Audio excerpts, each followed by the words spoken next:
ایک دارالفتاح میں ایک خط آیا جس میں شوہر نے لکھا تھا کہ رات آنکھ کھلی تو بیوی بستر پر نہیں تھی، بیڈ روم سے باہر آیا تو صوفے پر لیٹی موبائل میں مصروف تھی۔ اب وہ مجھ سے طلاق مانگ رہی ہے اور ہمارا ایک بچہ بھی ہے۔ میں نے خود یہ واقعات سنے ہیں کہ شوہروں کے پیچھے عورتوں نے ان کی امانت میں خیانت کی ہے۔ نبی مہربان صلی اللہ علیہ وآلہ وسلم نے فرمایا، اللہ تعالیٰ کو جائز کاموں میں سب سے زیادہ ناپسندیدہ طلاق ہے۔ ایک عالم دین نے کیا خوب فرمایا تھا، یہ قوم اسلام پر مرنے کے لیے تیار ہے لیکن اسلام پر جینے کے لیے تیار نہیں ہے۔ آپ قرآن کا مطالعہ کریں، سورہ البقرہ سے لے کر والناس تک چلے جائیں، آپ کو نماز، روزہ، حج، زکوٰۃ میں سے کسی ایک فرض کی تفصیلات نہیں ملیں گی۔ آپ کو یہ تک نظر نہیں آئے گا کہ نماز کا طریقہ کیا ہے، آپ کو ان کی عبادات کی تسبیحات تک نہیں پتہ چل پائیں گی۔ لیکن نکاح، طلاق، خلا، شادی، ازدواجی معاملات، میاں بیوی کے تعلقات، گھریلو ناچاکی، کم یا زیادہ اختلافات کی صورت میں کرنے کے کام، آپ کو سارا کچھ اللہ تعالیٰ کی اس مقدس ترین کتاب میں مل جائے گا۔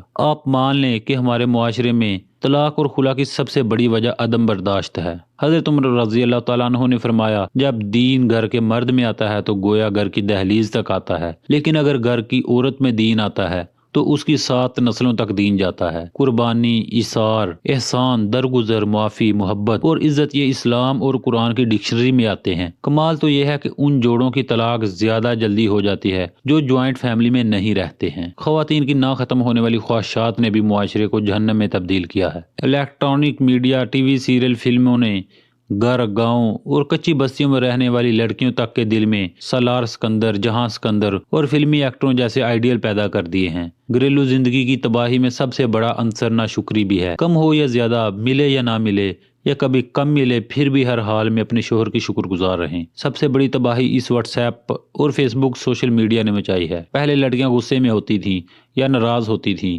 تو ان کے پاس اماں، ابا اور دیگر لوگوں تک رسائی کا کوئی ذریعہ نہیں ہوتا تھا۔ شوہر شام میں گھر آتا، بیوی کا ہاتھ تھام کر محبت کے 4 جملے بولتا، کبھی آئس کریم کھلانے لے جاتا اور کبھی ٹہلنے کے بہانے کچھ دیر کا ساتھ مل جاتا، اور اس طرح دن بھر کا غصہ اور شکایات رفع ہو جایا کرتی تھی۔ لیکن ابھی ادھر غصہ آیا نہیں اور ادھر واٹس ایپ پر سارے گھر والوں تک پہنچا نہیں۔ یہاں میڈم صاحبہ کا موڈ آف ہوا اور ادھر فیس بک پر اسٹیٹس اپلوڈ ہو گیا، اور اس کے بعد یہ سوشل میڈیا پہ بیٹھے درندے اسی طاق میں ہوتے ہیں کہ ایسا کوئی موقع ملے وہ اپنی تمام تر ہمدردیاں اس خاتون کو پیش کرتے ہیں اور خاتون کے شوہر کو برا ترین بنا کے پیش کرتے ہیں، اور پھر یہ ہمدردیاں ان باکس تک جا کر وہ گل کھلاتی ہیں کہ پورے کا پورا خاندان تباہ و برباد ہو جاتا ہے۔ یہ نتیجہ خودکشیوں کی صورت میں نکلتا ہے۔ پھر عورت کی مثال دھوبی کا کتا، گھر کا نہ گاٹ والی ہوتی ہے۔ شوہر سے وہ طلاق لے چکی ہوتی ہے اور جس کی خاطر طلاق لیتی ہے وہ کچھ دن موجیں کر کے چھوڑ چکا ہوتا ہے۔ مائیں لڑکیوں کو سمجھائیں کہ خدا را اپنے شوہر کا مقابلہ اپنے باپوں سے نہ کریں۔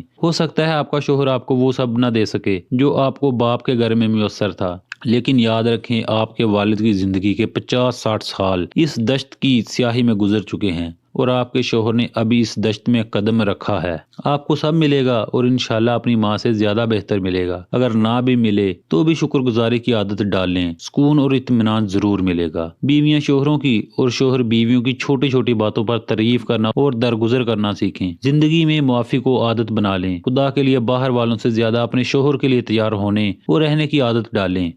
ساری دنیا کو دکھانے کے لیے تو خوب میک اپ، لیکن شوہر کے لیے سر جھاڑ منہ پھاڑ، ایسا نہ کریں۔ اللہ کو بھی محبت کے اظہار کے لیے 5 دفعہ نماز درکار ہے۔ نماز کے لیے آپ وضو کر کے صاف ستھرے کپڑے پہن کر جاتے ہو، پھر شوہر کے لیے کیوں نہیں؟ اللہ کے بعد اگر سجدے کا حکم ہوتا کسی کو تو شوہر کو ہوتا۔ ہم تو پھر انسان ہیں، جتنی دفعہ ممکن ہو محبت کا اظہار کریں، کبھی تحفے تحائف دے کر بھی کیا کریں۔ قیامت کے دن میزان میں پہلی چیز جو تولی جائے گی وہ شوہر سے بیوی کا اور بیوی سے شوہر کا سلوک ہوگا۔ یاد رکھیں، مرد کی گھر میں وہی حیثیت ہے جو سربراہ حکومت کی ریاست میں ہوتی ہے۔ اگر آپ ریاست کی بہتری کی بجائے ہر وقت سربراہ سے بغاوت پر آمادہ رہیں گے تو ریاست کا قائم رہنا مشکل ہو جائے گا۔ جس کو اللہ نے جو عزت اور مقام دیا اس کو وہی عزت اور مقام دینا سیکھیں، چاہے آپ مرد ہیں یا عورت۔ ایک مثالی گھر ایک مثالی خاندان تشکیل دیتا ہے، اور ایک مثالی خاندان سے ایک صحت مند معاشرہ وجود میں آتا ہے، اور یہی اسلام کی منشا ہے۔ امید کرتا ہوں دوستو آپ کو آج کی سٹوری پسند آئی ہوگی۔ اس طرح کی مزید سٹوریز کے لیے چینل کو سبسکرائب لازمی کر لیں۔